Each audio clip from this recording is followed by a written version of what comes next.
Hi, I'm Tim Elmore, CEO of Growing Leaders and the author of a brand new book called The 8 Paradoxes of Great Leadership. Today on the show, we're going to talk about Gen Z's requests of leaders, the newest generation in the workforce today, how they're wanting certain qualities and certain attributes that we're typically not accustomed to giving them. We're going to talk about why leading today is harder than it was than back in the day when you first learned to lead. And we're going to talk about the acid test every leader must pass if they're going to effectively lead today. Stay tuned. I look forward to being with you. Congratulations! You are tuned into Dov Baron's Leadership and Loyalty Show, the #1 podcast for Fortune 500 executives and those who are dedicated to creating a quantum leap in leadership. Your host, Dov Baron. He's an executive mentor to leaders like you, a contributing writer for Entrepreneur Magazine, CEO World, and he's been featured on CNN, Fox, CBS, and many other notable sites. Dov Baron is an international business speaker who was named by Inc. magazine as one of the top 100 leadership speakers to hire. Now, over to Dov Baron. Welcome, dear friends, fans, and fellow aficionados of leadership excellence. Thank you for joining us on this episode of Leadership and Loyalty Tips for Executives. As a leader, there are a lot of skills that you likely didn't need even as little as 25 years ago. Skills that today, if you don't have them, you're going to be dead in the water. Now, just think about it. Tell me a leader who before Y2K was even considering that they needed social or emotional skills. Well, there might have been a few, but the truth was that they were probably unicorns. Not today. Leaders at the top of their game need to understand that strategy, tactics, and decision makings, those are all incredibly important. But to be outstanding, we have got to apply behavioral and social sciences. But how can we embrace these seeming conflicts and demands of today's workplace? Well, stay tuned, because that's where we're going in our next 2 episodes, this one and the one that follows. So stay tuned. As always, we need your help in staying relevant. So please go over to wherever it is you're tuning in from. Do us a favor. Please rate, review, and subscribe to the show. If you are a regular listener, big thank you to you for making us the #1 podcast globally for Fortune 500 listeners. We are honored and grateful to be cited by Inc.com as the #1 podcast to make you a better leader. By the way, in case you're curious, I'm Dov Baron. I am your host, and I'm here to assist you tapping into the one thing in your business that changes everything by transforming meaning into action. If you're curious to know more, simply go to dovbaron.com. That's DOVBARON.com. All right, let's dive into this and really take a good look at what it's all about when it comes to looking at these paradoxes between decision making and strategy, and really understanding what it takes to work with the best of the best. Our guest today for the next 2 episodes is Dr. Tim Elmore. Dr. Tim is the founder and CEO of Growing Leaders, an Atlanta-based nonprofit organization created to develop emerging leaders. His work grew out of 20 years serving alongside leadership icon John Maxwell. You might have heard of that guy. That being said, Tim Elmore is not standing in anyone's shadow. He has appeared in the Wall Street Journal, the Washington Post, USA Today, Psychology Today, and he's been featured on CNN's Headline News and Fox and Friends to talk about leading multiple generations in this workplace. He's written, wait for it, over 35 books. Does the man sleep? I doubt it, including Habitudes, which is images that form leadership habits and attitudes.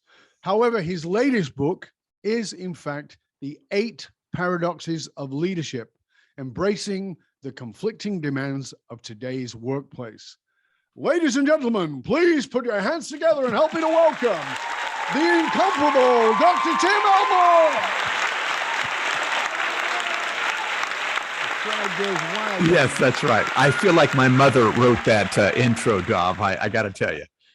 You have no idea how many times I hear that. Everybody's mom is a fan, apparently. Yes, evidently. Yeah. So it's good to have you, Tim. It's an honor to be with you. Honor to be with you today. Thanks, mate. So where I always like to start is in the context of leadership development. You and I are brought in to solve problems, to have that outside view. And oftentimes that can be frustrating. What's the most frustrating thing that seems glaringly obvious to you, but seems to get ignored or dismissed in the context of leadership development? That's where do I begin? You know, when I think about that question, I think for me, while we all know patience is a virtue, I probably am less patient today than I was 10 years ago. And my frustration is that people don't get it quick enough. And I find myself wanting to develop leaders in an event rather than a process. You know what I mean? A conference or a retreat or a 2-day gig. And you and I both know you just don't do that. Just like you don't raise kids in an event, you raise them over a journey of 18 to 22 years. Sometimes I have to slow down and realize that leaders are developed in a crock pot, not a microwave. But that's the most frustrating thing to me. Yeah. So in your work, how do you, because that is your impetus. It's naturally your impetus to speed it up. How do you speed it up? Because I know I have the same thing, right? I love your analogy of crock pot versus microwave, but I'm still going to go, you know what? We can jump over a lot of stuff. How do you do that? Well, to still have a healthy leader at the end of the journey, I think it's going to require that we make sure we mix in the right ingredients. For instance, for me, there needs to be some instruction. Maybe you sprinkle in some verbal direction. There needs to be demonstration, meaning I need to show them, not just tell them. But then there needs to be experience. I've got to let them try it, get off their bottom and do something.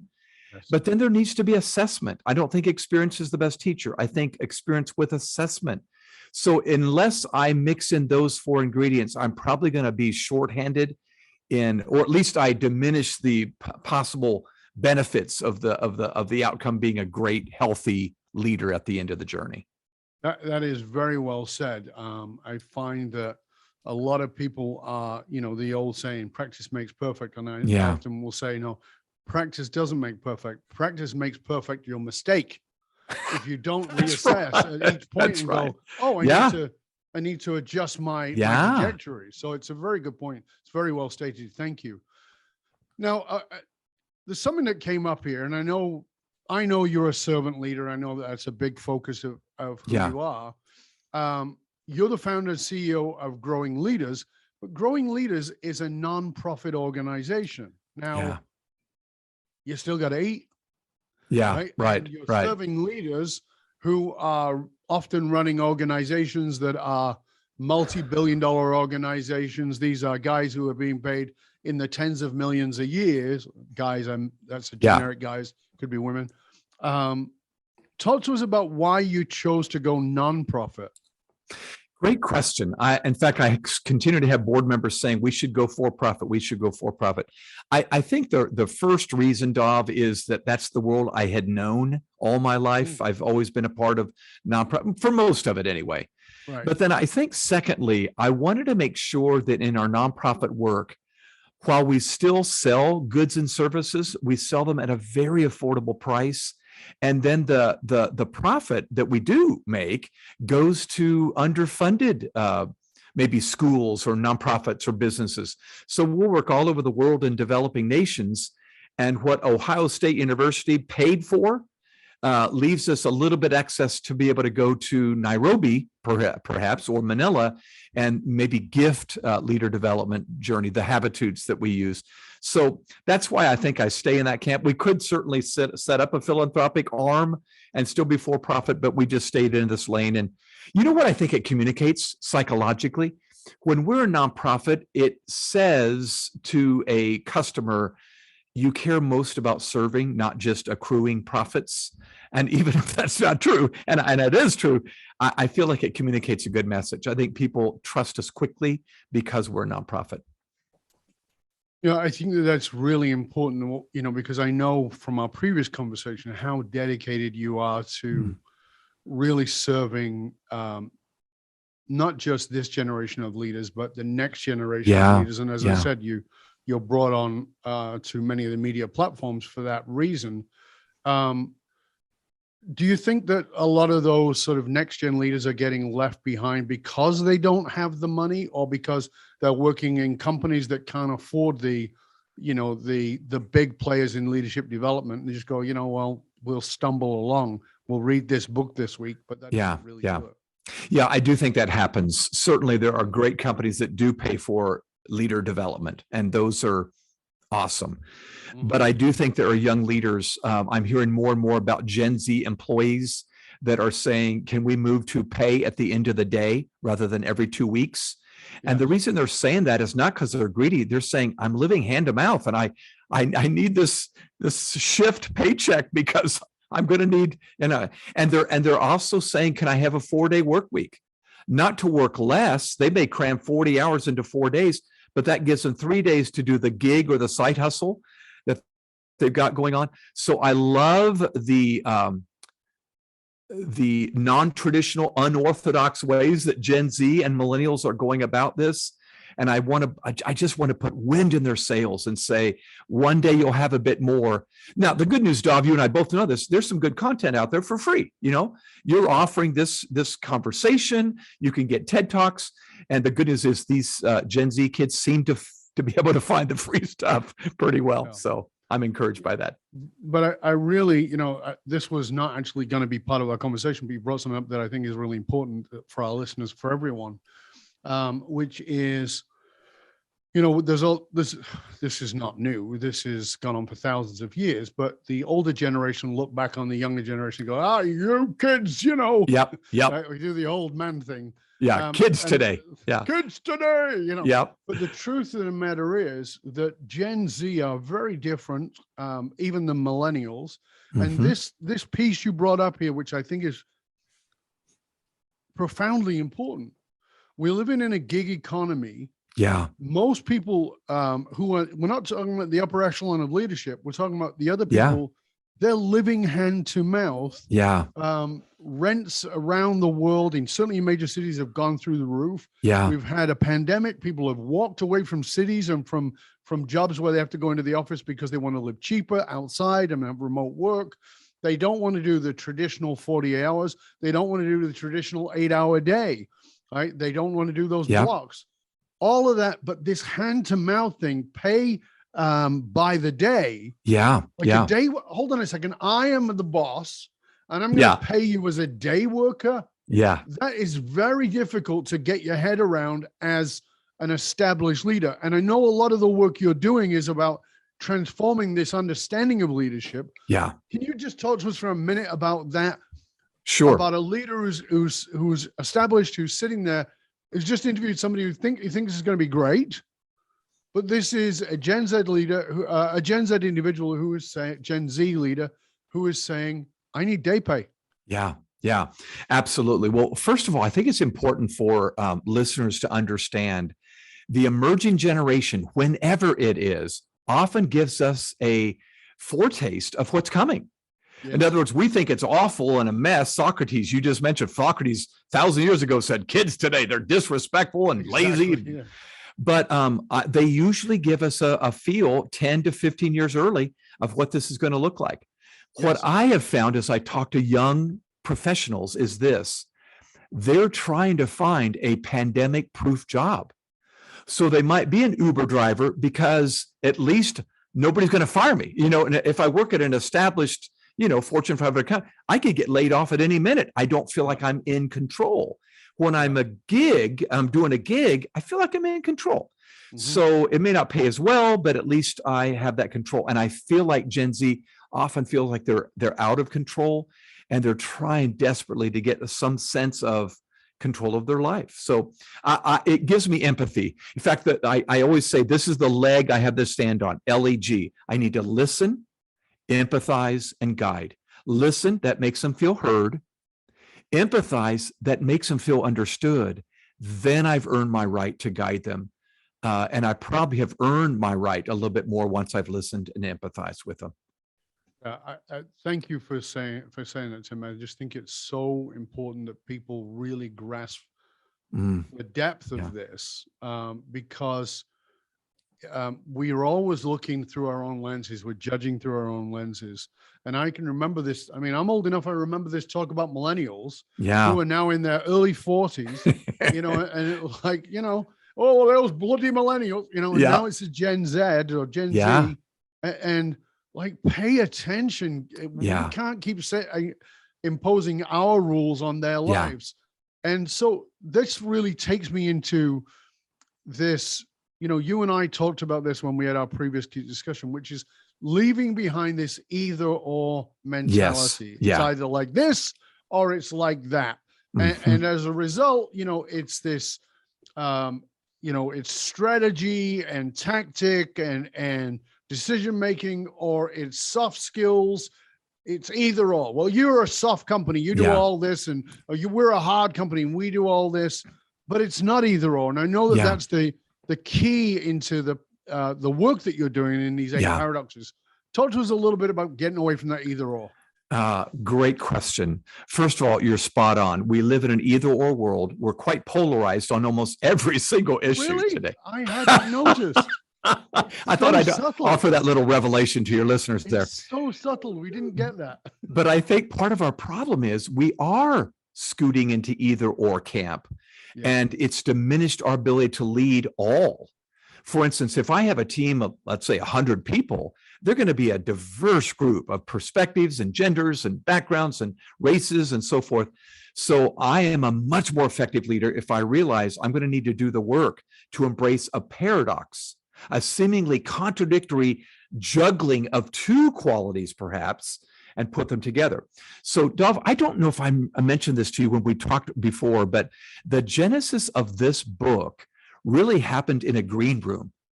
I was sitting backstage before a conference with 16 CEOs. I was one, but I thought, I'm going to turn this group into a focus group. So I asked them the question, do you all believe that leading people today is harder than it was than when you first learned to lead? Thinking I would get a mixture of answers. Every single one of them said, definitely harder today. And I pushed back. I said, that's interesting. Wouldn't you think it was harder back then when we didn't know much about leadership, when we were young and wet behind the ears? But every one of them stuck to their guns. They said it's harder today. And that sent me on a search.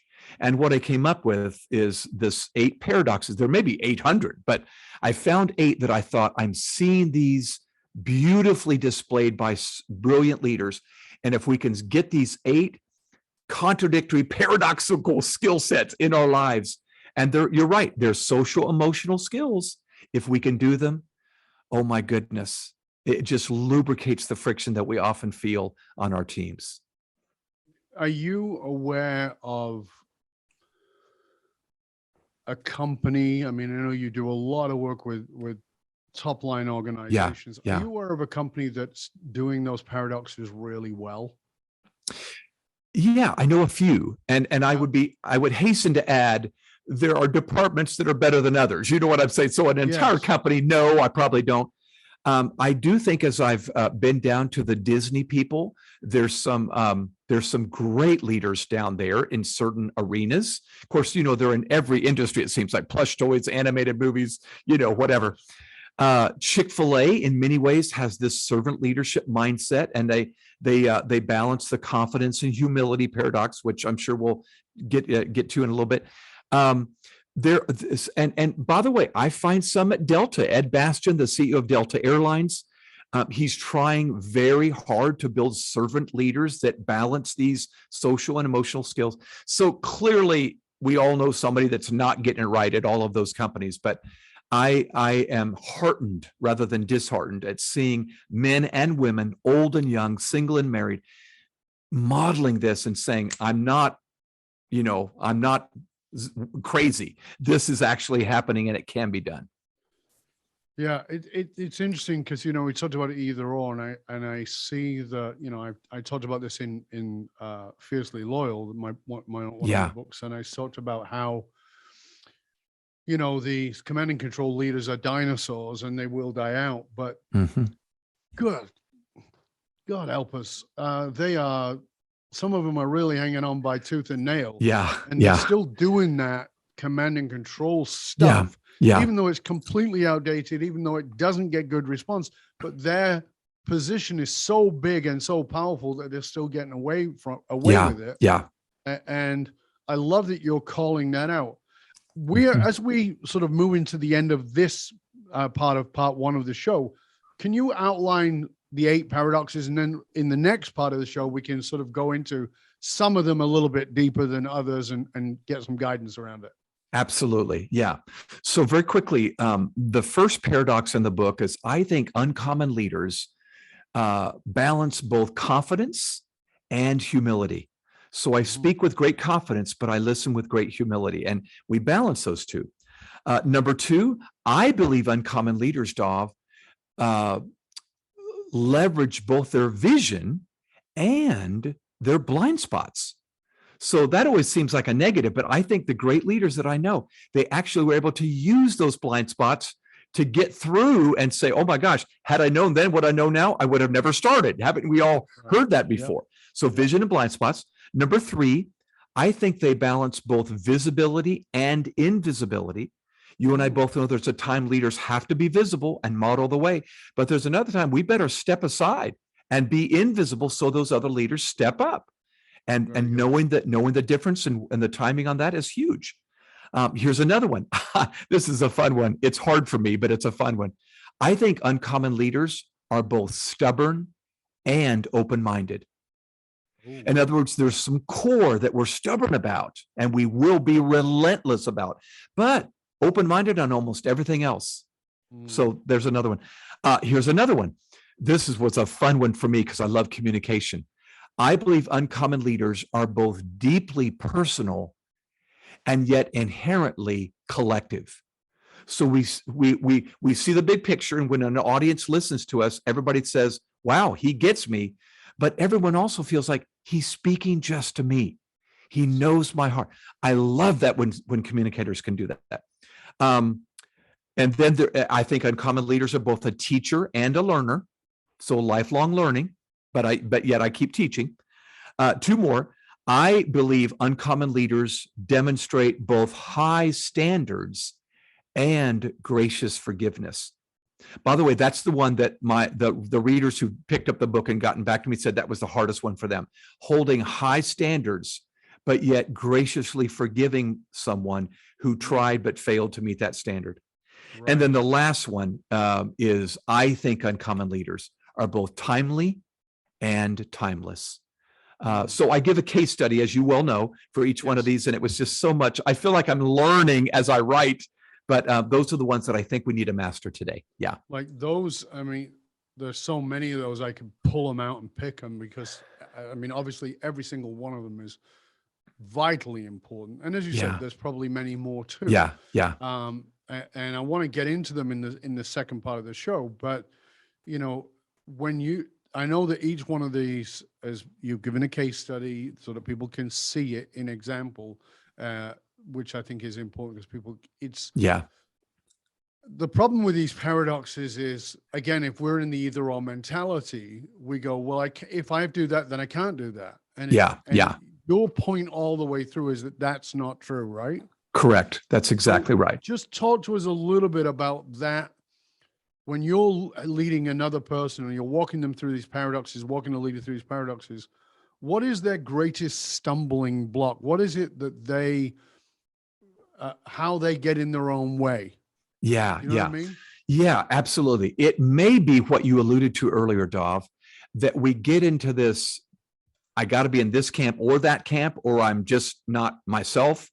And I think it's hard to juxtapose 2 mindsets. So let's just take one of them for example.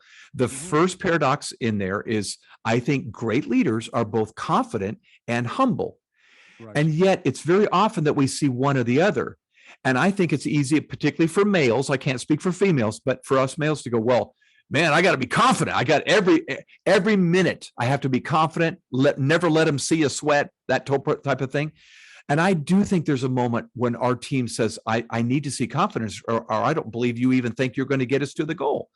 Right. But I think if we're confident all the time, perhaps overconfident, they're going to start thinking, you're not that good, buddy. You know, you're what are you smoking right now? You know, that sort of thing. Mm-hmm. And I think that's where humility comes in, where they see authentically that we are human. And we say, gee, guys, I got to be honest with you. I'm going to need you on this one. Let's do this together. Oh, that's so winsome to team members who think they've got a cocky, maybe egocentric boss who's willing to say, I'm human too. Can we go on this journey together? And both are needed. Yeah. Yeah, I think that's such a good point. The thing that I'm drilling home constantly is the power of vulnerability, but vulnerability is not emotionally vomiting. Yes, correct. That's the paradox, right? Yeah. So the paradox is you need to be strong and you need to be vulnerable. And what that means is you need to be vulnerable in order to build trust. Yeah. But going in and saying, oh, my wife's left me for the truck driver who stole my dog, and and going into all the gory details. People don't want that, don't need that. Yeah. And it doesn't show anything. But having the empathetic vulnerability to say, listen, I get it. I'm struggling with this too.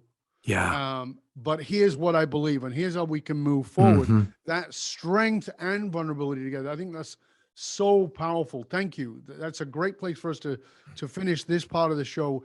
As we come into part 2 of the show, I want to talk about more into diving into these paradoxes and more into the maybe some of the case studies, but into the really, how do we do it when we're stuck in our own heads? Because, the problem is it's hard to escape your own coconut and the nonsense in there.